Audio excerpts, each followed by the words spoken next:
Bonjour à tous, je vous retrouve comme prévu pour les horoscopes 2022. Alors, comme vous le savez, les horoscopes sont généralistes, c'est toujours généraliste. Si vous souhaitez avoir une consultation personnelle avec les positions des planètes dans vos propres maisons et en aspect à toutes vos planètes, puisque vous n'êtes pas qu'un seul signe, vous avez vos planètes qui peuvent être dispatchées dans tout votre thème, eh bien la seule solution, c'est la solution de choisir en fait une consultation auprès d'un astrologue pour avoir vos propres aspects de l'année. Donc un horoscope, il va avoir un intérêt parce qu'il va tout de même donner des grandes tendances pour l'année. Il va nous parler des grands transits. Alors il y a toujours cette question, est-ce qu'on choisit de regarder l'horoscope de son ascendant ou est-ce qu'on choisit de regarder son signe? Alors la réponse est toujours la même, les deux. Pourquoi ?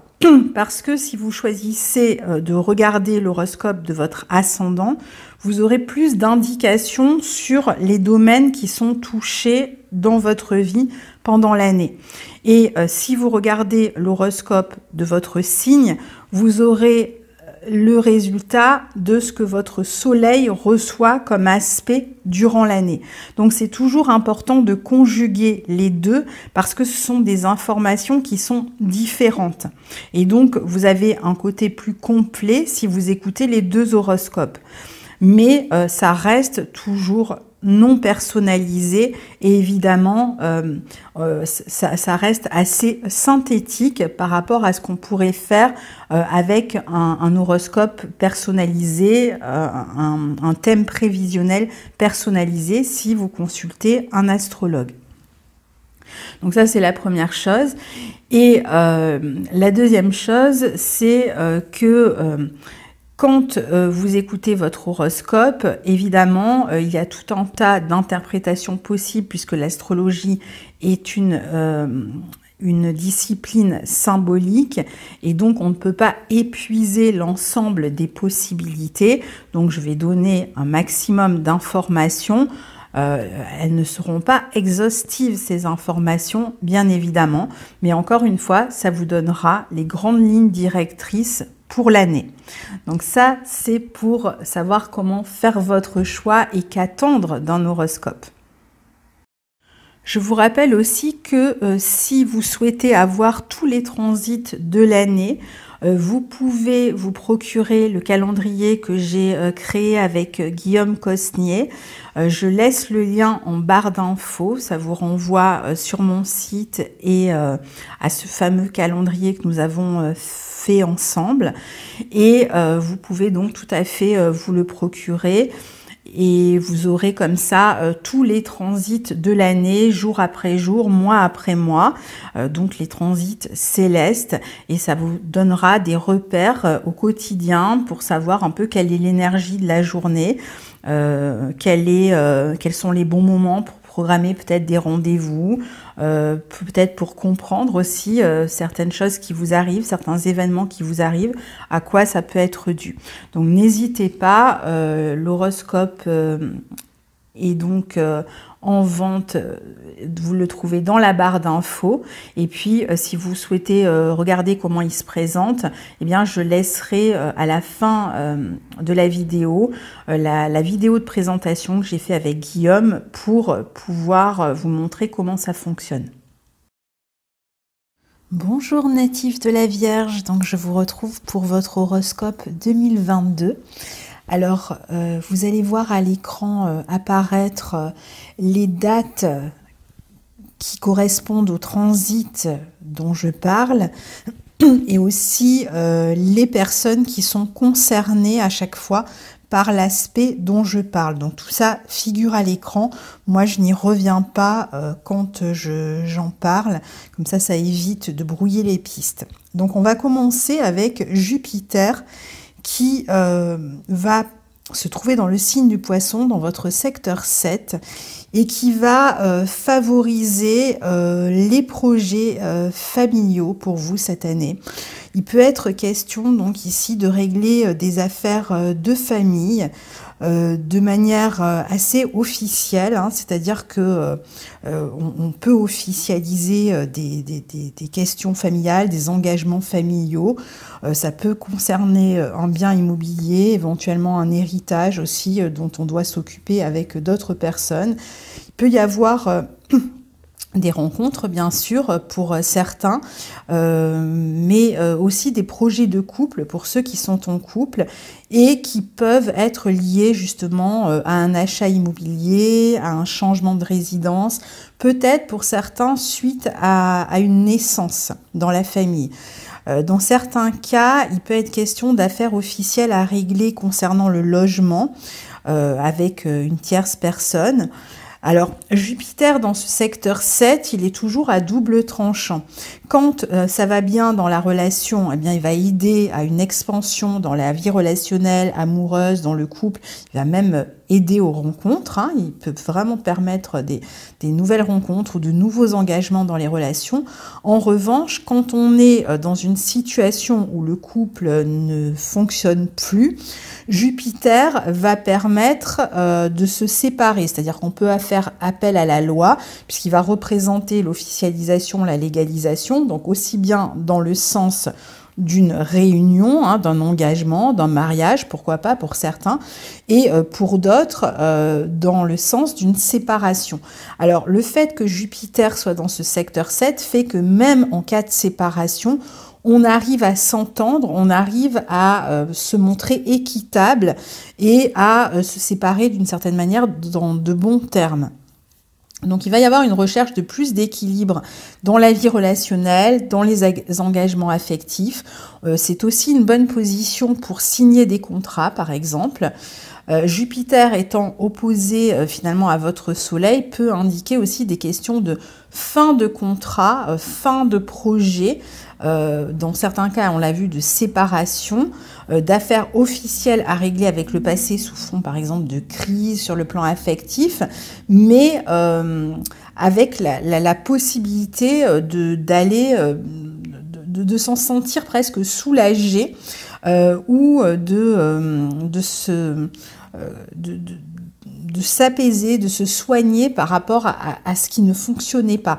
On peut aussi, bien sûr, dans les couples où ça ne fonctionne pas, éventuellement consulter un thérapeute, faire appel à un thérapeute pour régler des affaires de couple, surtout si on pense qu'on a, déjà si les deux le souhaitent, et si en plus on pense qu'il y a encore un espoir dans le couple. Avec Jupiter en 7, il arrive aussi qu'on ait des relations sur le plan affectif, des relations avec des personnes qui sont à distance. Ça peut être le partenaire qui est amené, par exemple, à bouger, à voyager, et du coup, on se retrouve à distance de ce partenaire. On peut faire des nouvelles rencontres avec quelqu'un qui se trouve à distance. Mais en général, Jupiter vraiment va profiter, hein, d'une manière générale, à l'expansion des relations pour ceux pour qui tout va bien. Hein. C'est plutôt une bonne chose qu'il soit là, bien sûr. Hein. Alors, particulièrement, expansion liée au logement, à la famille, hein, c'est dans ce sens-là. Le troisième décan peut être touché par une relation avec cette idée encore plus fortement de départ, d'éloignement, puisque Neptune est dans le secteur 3, dans le secteur du troisième décan, pardon, et du coup, c'est peut-être le troisième décan qui peut être plus touché par la notion de dissolution du foyer, peut-être parfois par des déceptions, des illusions, mais ça peut aussi représenter une distance géographique, hein, par exemple, si on rencontre quelqu'un ou si on est en relation avec quelqu'un, l'un des deux partenaires peut être à distance. Alors attention quand même avec la question de la réalité, je dirais, de l'illusion et des mensonges possibles, hein, surtout pour le troisième décan qui est touché à la fois par Jupiter et Neptune. Parfois, ça va être des contacts aussi avec des personnes qui vivent loin, qui vivent outre-mer, qui sont dans des pays étrangers ou dans des régions près de l'eau. On peut donc être amené à régler des affaires de trahison, de fraude dans d'autres cas. Alors, c'est pas seulement dans la vie amoureuse ou dans le couple, hein, ça peut aussi être de régler une affaire juridique, pardon, autour d'une arnaque, d'une escroquerie, d'une trahison. On peut être en contact aussi avec le monde médical pour régler certaines questions, être en connexion, en relation avec un groupe aussi, avec qui on peut avoir affaire régulièrement. On peut chercher du soutien dans son couple, dans un partenariat. Et pour ceux qui font des nouvelles rencontres durant cette période-là, ça peut être avec des personnes qui vont être marquées par le signe du Sagittaire ou des personnes qui travaillent dans l'éducation, les lois ou qui sont d'origine étrangère, par exemple, pour citer quelques exemples. Les affaires juridiques sont plutôt en votre faveur quand Jupiter est en secteur 7. Juste attention aux excès de confiance. Donc il y a des opportunités de contrat, des périodes de croissance, notamment par le biais des partenariats, des collaborations d'un contrat. Mais voilà, comme on est quand même dans le signe des poissons, il y a toujours une tendance à l'exagération, à un optimisme effréné. Et puis, surtout si vous êtes du 3e décan, après se rendre compte que finalement, ça ne correspond pas exactement à ce que vous attendiez. Dans certains cas, encore une fois. Et puis parfois, au contraire, ça sera vraiment la rencontre ou le partenariat de vos rêves. Donc ça va vraiment dépendre finalement de votre thème tout entier. Et là, on est bien sûr sur un horoscope généraliste. Ensuite, on va avoir Jupiter dans votre secteur 8 en Bélier qui peut nous parler de changements importants, de transformation dans la famille, de changements de foyer, de déménagement. Il peut être question de régler des questions d'argent avec quelqu'un avec qui on est en procès ou encore suite à une séparation, de régler des affaires matérielles ou même des questions d'héritage parfois. Il peut être question aussi de remboursement de dettes afin de pouvoir prendre un nouveau départ. Si vous souhaitez faire une demande de prêt, vous pouvez le voir accepté avec ce Jupiter en secteur 8. Alors souvent, on a plus d'entrées d'argent, mais on a aussi plus de dépenses avec le Jupiter en secteur 8.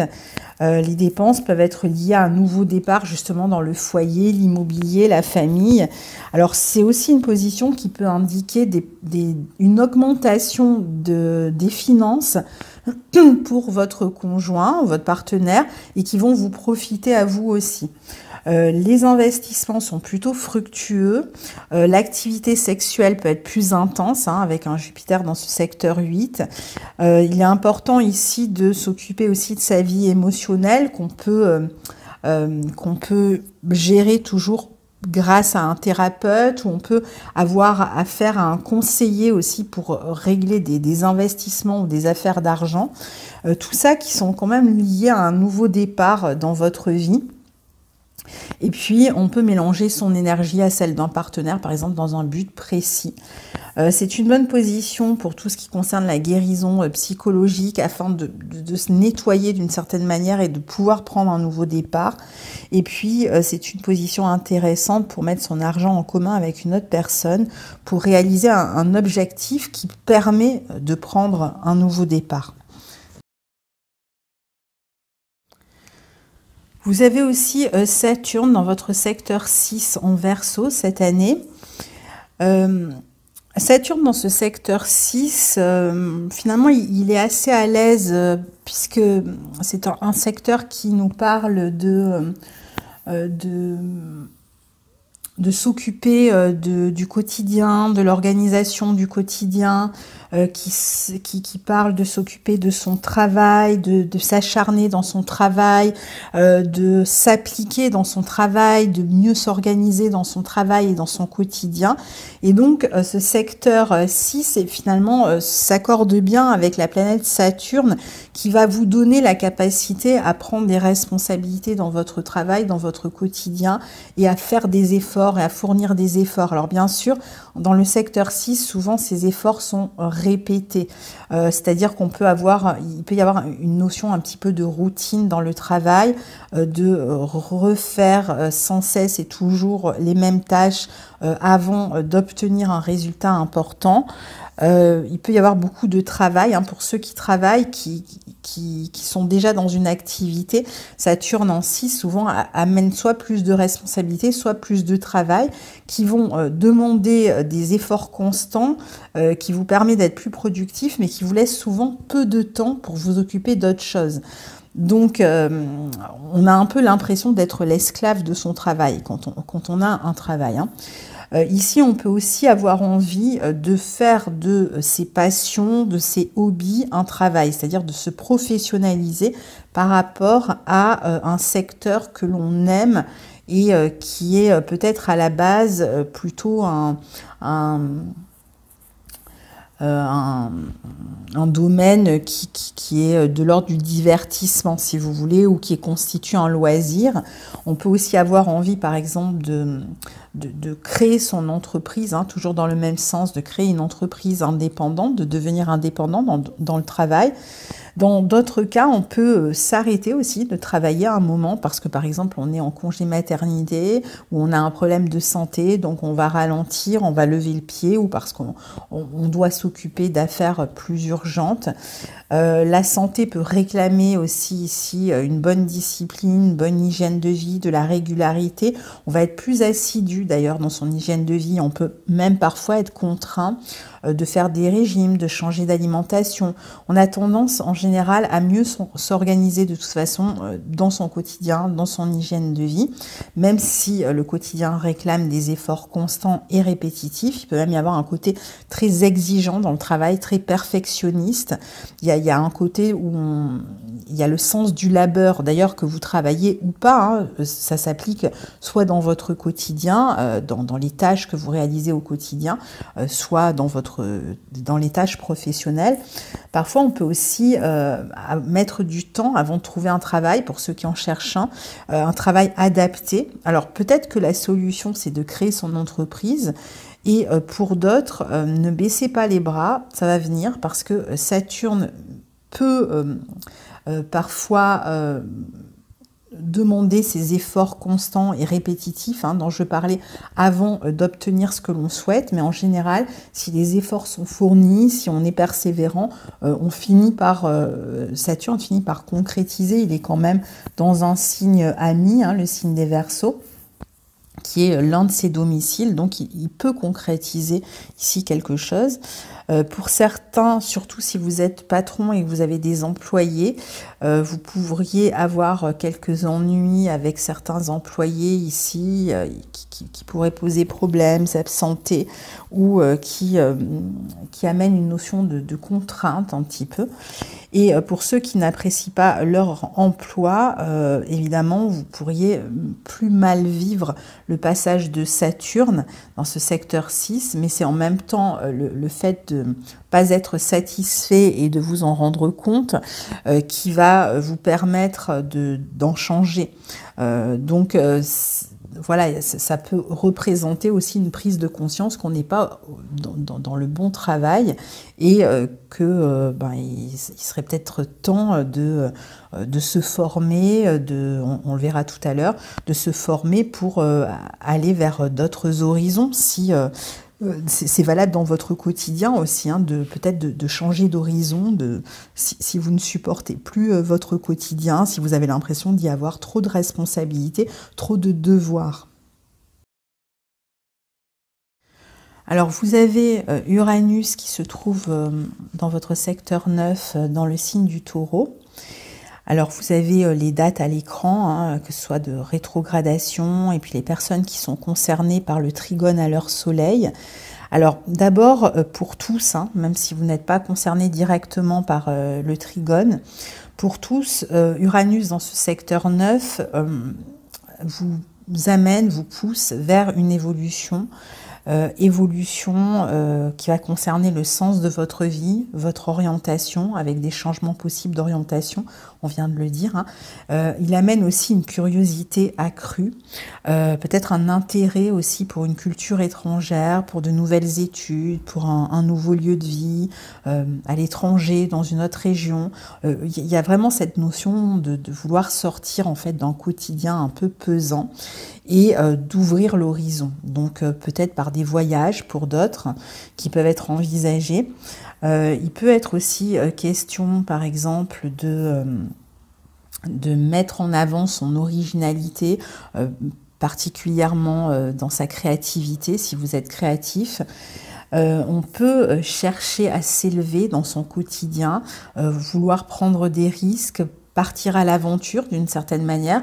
Alors quand je dis à l'aventure, c'est pas forcément qu'on va devenir Indiana Jones, mais ça peut parler aussi de prendre un risque dans le sens d'aller vivre de nouvelles expériences qui nous sortent justement de ce quotidien pesant et de prendre un nouveau départ, peut-être pour certains dans une autre région, à l'étranger, ou en se formant à de nouvelles techniques, de nouvelles études.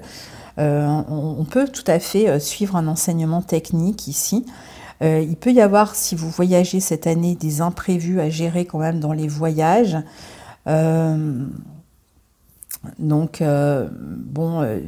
on peut être plus poussé vers les voyages, mais avec cette notion parfois d'imprévu qui se déroule dans les voyages. On peut être amené aussi à se déplacer plus fréquemment, à prendre les transports plus fréquemment, les transports en commun plus fréquemment. Peut-être qu'on change souvent de région ou de pays pour certains. Pour d'autres, il peut être question d'une mutation, d'un travail à l'étranger, d'aller travailler ailleurs. Et ce travail peut réclamer de nouvelles compétences. Alors, pour ceux qui sont touchés par le trigone au soleil, tout ce que je viens de dire est valable. On pourrait rajouter qu'il y a ici certainement un nouveau départ, un renouveau dans votre vie professionnelle, une amélioration. Il y a des opportunités à saisir ici qui vont justement amener de l'oxygène et vous ouvrir l'horizon, qui vont permettre de prendre un tournant. Alors, on se transforme d'une certaine manière, il y a des opportunités, mais ce n'est pas non plus la révolution totale dans votre vie professionnelle, mais il peut y avoir une forme de continuation entre ce que vous savez faire ou ce que vous avez déjà fait et ce tournant. Donc ce n'est pas un tournant radical non plus, mais ça peut être l'envie de faire une nouvelle expérience ou de travailler dans un nouveau lieu, une nouvelle entreprise. Il peut y avoir un côté innovant aussi, ou technique ou technologique dans votre vie professionnelle. Si vous aimez l'astrologie, les tarots, c'est une bonne année pour développer ces disciplines. Pour d'autres, ça va être l'occasion de se former dans des études plus scientifiques.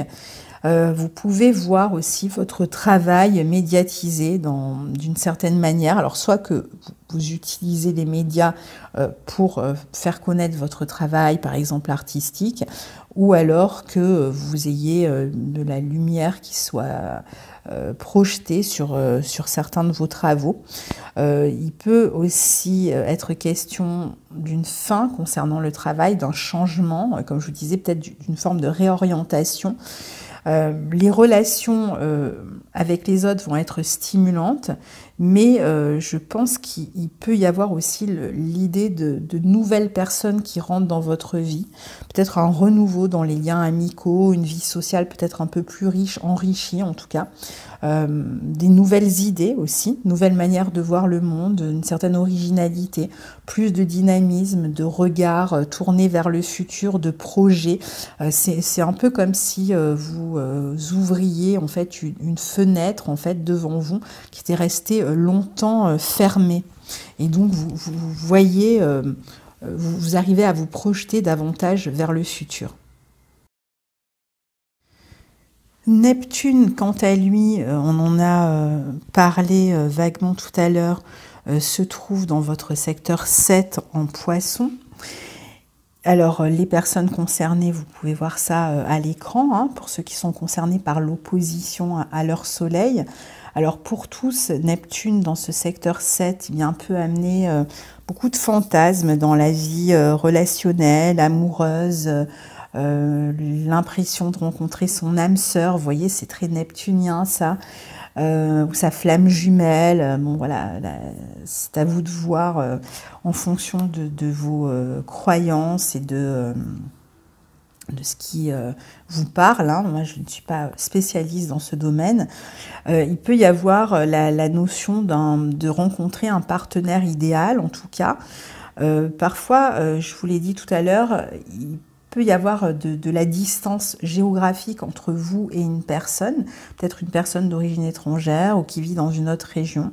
Les relations amoureuses peuvent être aussi marquées par une forme de spiritualité, de romantisme.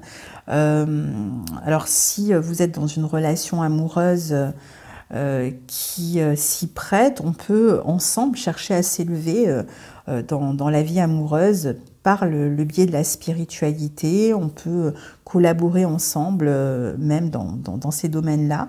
Il peut être question de partenaires aussi, avec par exemple des personnes qui sont dans le domaine artistique. On peut avoir des partenaires soit qui travaillent dans le domaine des soins, soit dans la vie artistique. Pour citer quelques exemples avec ce Neptune en 7. Alors parfois, le Neptune en 7, ça peut aussi nous amener à être dans des relations qui nous paraissent idéales et qui vont finir par nous décevoir, soit que la personne n'est pas exactement ce qu'elle semble être, soit qu'on l'ait trop idéalisée et qu'on se rende compte que bon, finalement elle n'est pas aussi fiable qu'on avait imaginé. On peut aussi avoir des relations avec des personnes sur lesquelles on ne va pas pouvoir compter ou qui sont prises dans des dépendances ou avec lesquelles on a une relation de dépendance, que ce soit vous qui soyez dépendant de cette personne ou cette personne de vous. Et donc, ça donne une espèce de fusion, de volonté de fusionner dans la relation et en même temps de difficulté à se détacher l'un de l'autre, même quand ça va mal. On peut avoir même tendance à jouer un peu les infirmiers ou les thérapeutes avec son partenaire. Ici, vous pouvez aussi avoir tendance à vous sacrifier pour votre partenaire ou votre partenaire à se sacrifier pour vous. Donc il peut y avoir ce sentiment en fait de sacrifice dans la relation. Parfois on va avoir aussi des projets avec un partenaire, alors que ce soit affectif ou plus dans le travail ou dans même d'autres domaines, à partir du moment où il y a partenariat, collaboration, des projets qui peuvent être un peu irréalistes. Mais c'est aussi une bonne position pour des projets en commun sur le plan créatif. Donc là, c'est pareil, c'est à vous de vous fier à votre jugement, de voir si la personne est fiable. Si la personne est fiable, c'est un très bel aspect pour faire des partenariats, des collaborations sur le plan de la créativité, ou même parfois dans des domaines qui sont plus autour de la spiritualité, des stages qu'on peut organiser ensemble avec une autre personne. On peut en tout cas se montrer d'une manière générale beaucoup plus serviable avec les autres, avoir envie de les aider, de leur donner un coup de main, de les réconforter. On peut même avoir envie de les soigner, on peut avoir une relation de thérapeute avec une clientèle, hein, si on est thérapeute bien sûr. Sur le plan affectif, c'est un aspect qui peut indiquer un amour fort quand même, inspirant. Il faudra juste faire attention à cette notion parfois de flou, de tromperie, d'illusion ou de désillusion, ou de se retrouver parfois avec des partenaires, que ce soit affectifs ou des collaborations, avec des personnes qui sont tellement dépendantes de vous, qui finalement profitent de votre énergie. Pour ceux qui sont concernés par l'opposition au soleil, donc en plus de tout ce que je viens de dire et qui vous concerne aussi, il peut y avoir cette notion de s'intéresser davantage à la spiritualité. Il y a un sens de connexion très fort aux autres, de lien à l'autre, d'avoir envie de se réunir, de se rassembler autour de causes communes, peut-être de participer à des groupes, à des collectifs. avec d'autres personnes au niveau de la spiritualité ou d'autres thématiques, créativité, etc. On va se sentir connecté aux autres. On peut même avoir, je vous l'ai dit, des collaborations artistiques, par exemple. Pour certains, l'opposition de Neptune peut indiquer une transformation physique. Donc c'est le cas souvent quand on est en pleine grossesse. Il peut être question aussi de santé à gérer. Alors ça peut être pour un partenaire de vie, ça peut être pour un homme de la famille, ça peut être pour vous-même parfois. Hein. Et quand je dis question de santé, ça ne veut pas dire forcément quelque chose de compliqué. Parfois ça va être des allergies, ce genre de choses. Puis parfois on est enceinte et donc on est amené par exemple à voir des professionnels de la santé plus fréquemment, vous voyez, sans être malade. Il peut y avoir aussi cette notion de distance parfois dans la vie amoureuse. Alors parfois ça va être une distance géographique et puis parfois ça va être une distance émotionnelle qui se creuse, qui fait suite à des déceptions, une idéalisation qui a été suivie par la notion de trahison. Alors c'est pas forcément une trahison, mais ça peut être, enfin, c'est-à-dire quand je dis trahison, c'est pas forcément que vous avez été trompé à proprement parler par votre partenaire avec une autre personne, même si parfois c'est le cas, mais ça peut être aussi quelqu'un qui vous a promis quelque chose et qui n'a pas tenu sa promesse. Voilà, il peut y avoir plusieurs types de trahison, mais évidemment, il faudra faire attention aussi du coup dans tout ce qui vous lie aux autres. Sur le plan, par exemple, des escroqueries, hein, si vous êtes concerné par l'opposition de Neptune, parfois il va être question de la fin de quelque chose dans un couple, dans une relation, un partenariat, d'une dissolution ou d'un éloignement, comme je le disais. On peut avoir un peu plus de mal aussi à faire valoir sa volonté, à mettre son ego en avant. Parce que Neptune va dissoudre un petit peu votre ego, et d'où le sens de sacrifice dont je parle depuis tout à l'heure.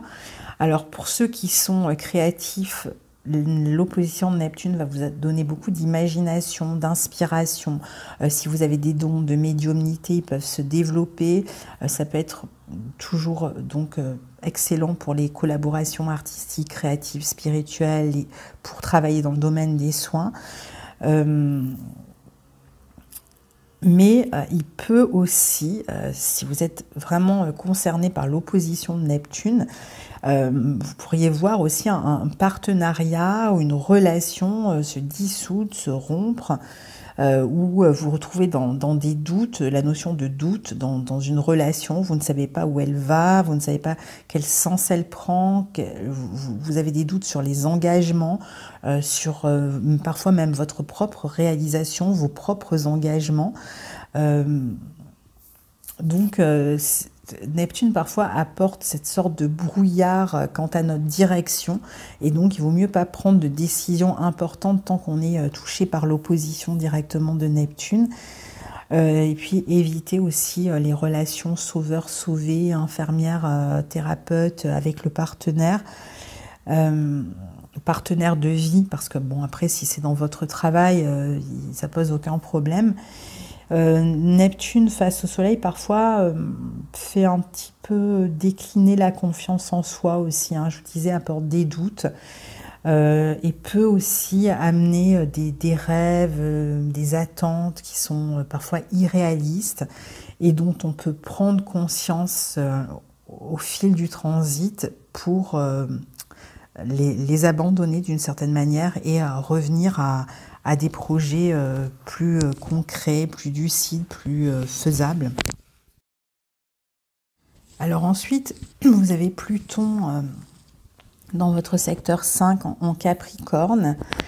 Donc pareil, hein, pour ceux qui sont touchés par le trigone à leur soleil, vous avez les informations à l'écran.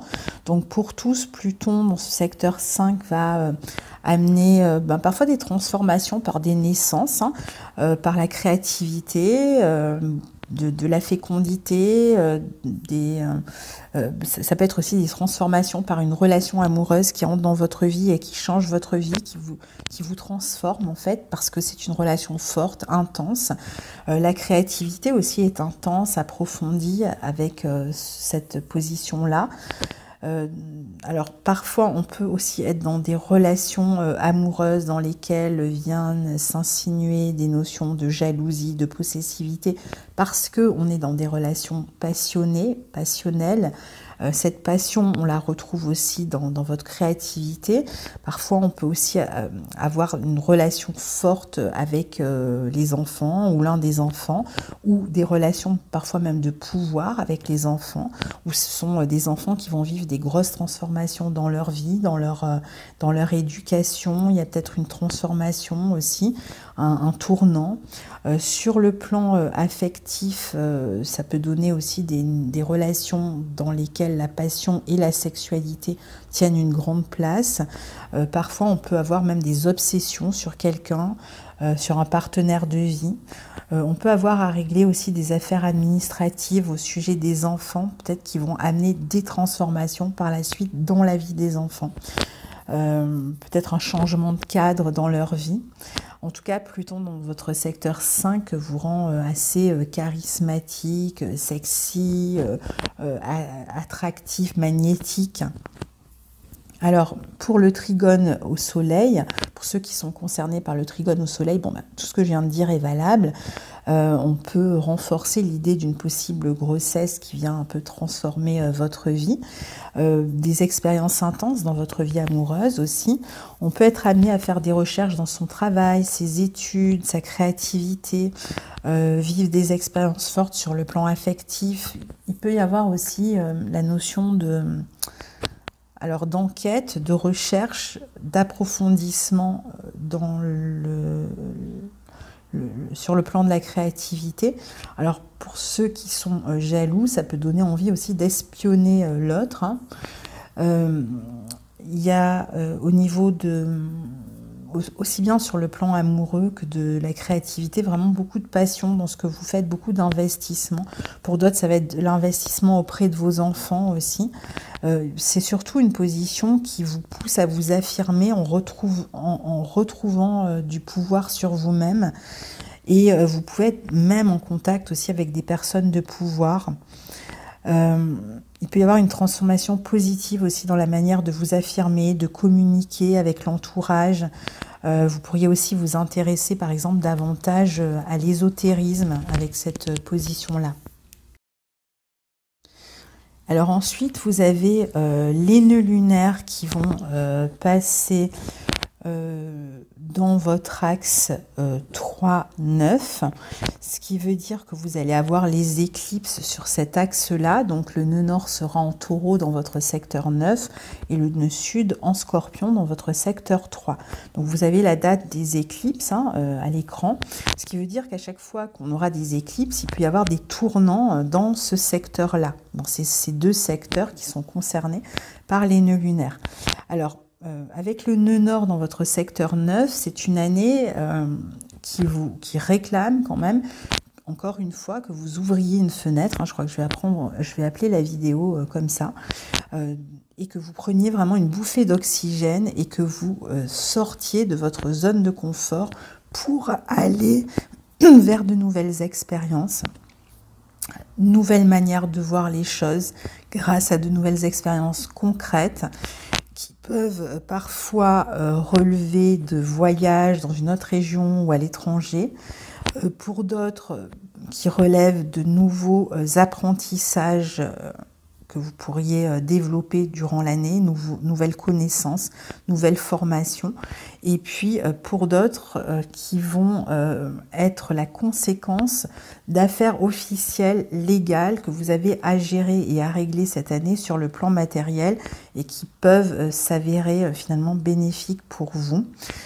C'est donc une année au cours de laquelle vous pourriez développer des connaissances dans un nouveau domaine, voir votre créativité récompensée.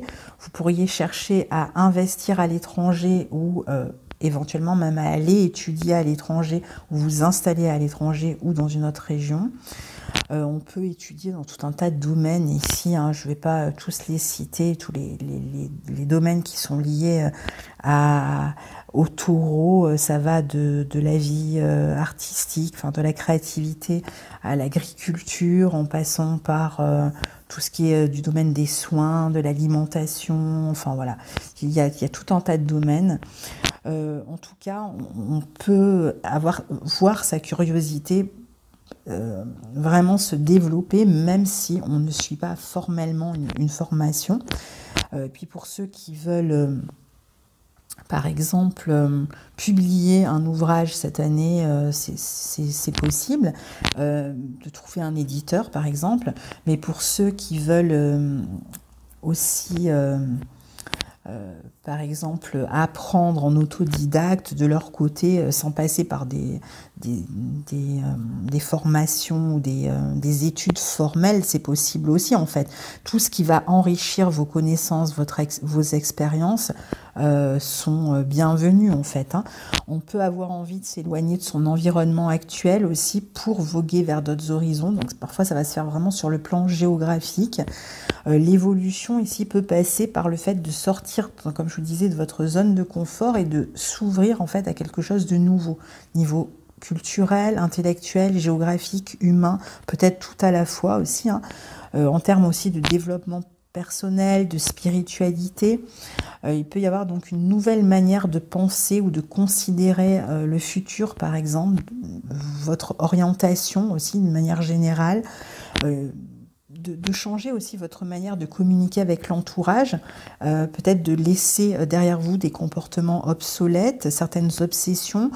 Parfois, ça va être aussi de laisser son environnement, hein, parce qu'on va changer d'environnement, ou de laisser des relations toxiques, parfois avec la fratrie, avec le nœud sud en 3, s'éloigner ou chercher à les guérir, en tout cas, si jamais il y a une problématique peut-être de pouvoir, de rapport de force. Donc il peut y avoir des transformations dans le lien avec la fratrie aussi, parfois au sujet de questions matérielles que vous avez à régler avec la fratrie par le biais officiel des lois par exemple. Donc voilà, pour en quelques mots, cette position des nœuds lunaires pour vous. Et donc on va terminer ce tour d'horizon de l'année 2022 avec Mars qui va cette année transiter le signe des Gémeaux entre le 20 août 2022 et le 25 mars 2023. Et s'il reste si longtemps dans ce signe des Gémeaux, dans votre secteur 10, c'est qu'il va y rétrograder entre le 30 octobre 2022 et le 12 janvier 2023. À savoir qu'au cours de son transit, Mars va former, entre autres, un carré à Neptune. Hein, il sera aussi au trigone de Saturne.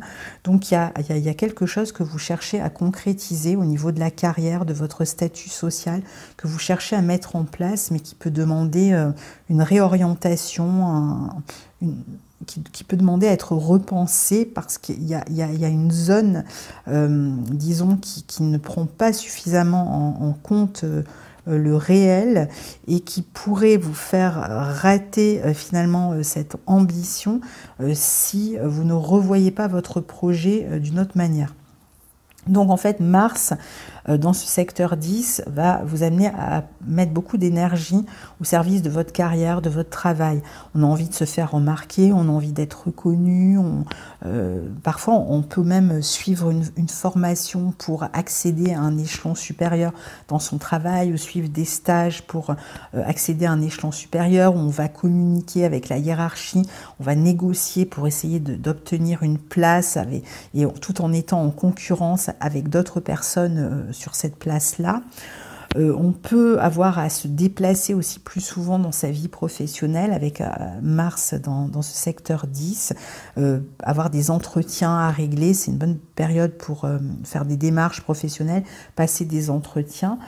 On peut avoir envie de mettre en avant comme ça, on sent qu'on est ambitieux, qu'on a envie de réaliser quelque chose, qu'on a la possibilité de le faire, mais comme je vous disais, il y a à revoir certains aspects de ce projet. Peut-être que pour certains, il va s'agir aussi de présenter un travail publiquement, un travail qui a été fait dans l'ombre, des articles qui ont été écrits, un travail, un livre éventuellement, quelque chose qui a été fait, réalisé un petit peu dans l'ombre et qui demande à sortir publiquement. Parfois, avec cette position, on pourrait aussi avoir des tensions dans la communication avec un frère, avec un parent, au sujet de questions matérielles ou d'un changement qui est prévu, d'un nouveau départ qui est prévu et qui réclamera soit de régler les affaires administratives, soit de se déplacer. Mais là aussi, il peut y avoir un petit peu des changements de plan parce que, comme je vous le disais, il y a un aspect qui est irréaliste sur cette question-là. Parfois, ça va être des conflits avec la hiérarchie dans la vie professionnelle au sujet d'une promesse qui n'a pas été tenue, par exemple. On a envie de prendre des risques dans son travail, dans son chemin de vie, mais il va falloir couper ici avec des relations toxiques dans le travail, dans la vie relationnelle en général, avec cette notion aussi d'idéalisme et d'illusion, parce que en fait ça va vous empêcher, c'est pas qu'il faut pas être idéaliste, mais c'est que là ça va vous empêcher en fait de concrétiser sinon le lancement de quelque chose qui est important pour vous. Donc vous allez peut-être être en recherche d'un sens, d'une réalisation dans le secteur social, qui va de toute façon vous pousser à transformer vos buts. Alors pendant la période, ça c'est globalement ce Mars dans ce secteur 10, mais comme il va rétrograder, pendant la période de rétrogradation qui est apparue à l'écran, ça peut être le moment en fait où il y a par exemple des rivalités dans le travail. On peut justement se sentir comparé à son désavantage. On voudrait avoir la première place, on voudrait prendre la première place, on voudrait être au devant de la scène sous le feu de projecteur et ça ne se passe pas exactement comme on le souhaitait. On sent que son affirmation est un peu diluée, qu'elle n'est pas à la hauteur de nos espérances. Et donc, on va le faire savoir, on va peut-être changer sa stratégie dans la manière de communiquer. On va devoir peut-être avoir des explications aussi avec certaines personnes dans la hiérarchie, dans le travail. Parfois, ça va être avec la fratrie, avec une figure hiérarchique, avec même une figure paternelle. Ça peut être avec un frère aussi, ici. L'idée, c'est quand même de revoir ses buts, de les modifier, de les repenser en s'adaptant en fait à la situation et en faisant preuve de souplesse, parce que Mars en 10 peut chercher vraiment à jouer des coudes, à être un peu opportuniste, et si vous y allez trop frontalement, vous pourriez vous rendre compte que ça ne passe pas en fait. Et donc il va peut-être falloir réfléchir, réagir sur la manière de communiquer dans son travail ou dans ce but que vous poursuivez. Peut-être revoir aussi certains projets, peut-être à la baisse ou en tout cas de manière plus réaliste. S'il s'agissait d'un nouveau départ dans votre vie qui a amené un changement de destination, peut-être la notion de changer de direction, peut-être de ne pas aller là où vous pensiez aller. Il y a peut-être un changement par rapport à un déménagement aussi. L'idée, c'est de ne pas s'enliser où ça ne passe pas, comme on a un signe mutable qui réclame une adaptation, et donc de s'adapter en fait à la situation, là où ça coince, ou là où ça ne veut pas mordre, marcher, fonctionner, peut-être par rapport à des négociations, des demandes ou des projets, hein, comme je vous le disais, pendant la période de rétrogradation, peut-être de moins se disperser aussi, hein, et de se recentrer en fait sur la direction que vous souhaitez prendre, en l'adaptant vraiment à la réalité, à vos possibilités, de manière à pouvoir réaliser cette ambition qui semble quand même vous tenir à cœur ici. Donc c'est ce travail de réajustement, de réaménagement d'un projet en particulier, d'un but en particulier, qui permettra d'aller vers ce but avec succès. Mais il faudra en passer par là, parfois par des freins, des ralentissements aussi pendant la période de rétrogradation, une attente hein, aussi, mais qui s'estomperont tout de suite après la fin de la rétrogradation. Donc vous pourrez avancer à nouveau quand Mars aura terminé sa rétrogradation et aller vers vos objectifs certainement avec plus de réalisme, de fougue hein, quand même. Voilà, chers amis vierges, pour votre année 2022, que je vous souhaite la meilleure possible. Je vous souhaite à tous de merveilleuses fêtes. Je vous remercie pour m'avoir suivi ou me suivre ou commencer à me suivre pour ceux qui découvrent la chaîne depuis donc si longtemps, pour ceux qui sont là depuis déjà un moment, pour tous les mots que vous me laissez, vos expériences que vous partagez, que je lis vraiment toujours avec plaisir. Et eh bien, je vous retrouverai normalement donc pour la prochaine année. À bientôt. Au revoir.